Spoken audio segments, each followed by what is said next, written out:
Hello there!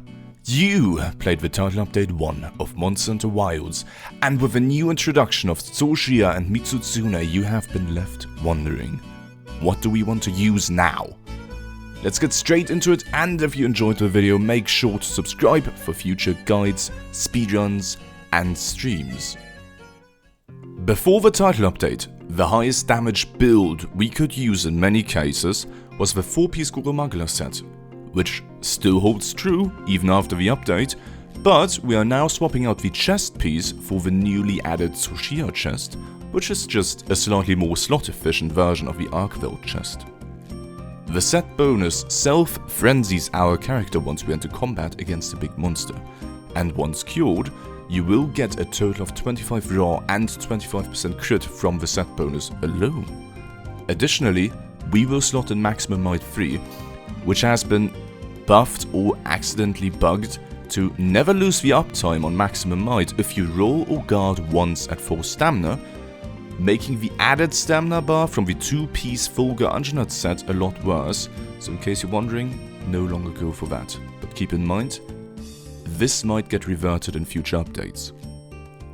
On top of that, Weakness Exploit 5 gives us 30% crit whenever we attack weak spots, and 2 points of Agitator plus 1 point of Burst is just a nice boost of damage with the remaining slots we have. Against fights such as Tsushia, where you can't reliably get Weakness Exploit to proc throughout all of the fight, you can also switch things around and slot in Agitator 5 and Weakness Exploit 2, which you will see in a lot of speedruns. Currently, there's no change to the weapon choice, as the new 2 weapons don't offer any damage upgrades for Sword and Shield. We also want to stick to our old deco setup of Offensive Guard 3, Master's Touch and Crit Boost 3. However, if you see Mind's Eye 3 being used instead of Offensive Guard 3, it is likely due to the Offensive Guard not being a reliable option in that fight, for example, the Tsushia fight. Mind's Eye makes you do 30% more damage whenever you aren't hitting weak spots, which happens a lot against Tsushia and perhaps some of the future fights as well. So layered weapons can't come soon enough for all the Arshan weapons, right? The build leaves you with 1 level 1 slot, which you can also use for either Item Prolonger, Flinch Free, Shock Proof or Wind Resistance to make various fights feel a little bit more consistent. There are build variants that use the 2 set piece bonus of Tsushia for comfy, but, in my opinion, the HP regen itself is relatively low without going for 4 pieces, and the damage difference from the 4-piece set is too large for the slight boost in health regen.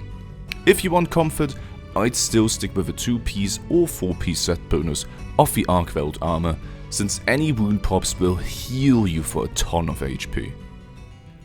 And that's about it. I hope you are going to have fun with the title update 1, and I am excited to tackle Arch-Tempered Ray Dao once he is released. I will be streaming speedruns of him, as well as open lobbies where you can join and play with me and other people, as well as challenge runs, so I'd be happy if you came along for the ride and subscribe to my YouTube channel or follow me on Twitch right now. Until then, take care everyone, and I will see you in the next video, my friends. Bye bye!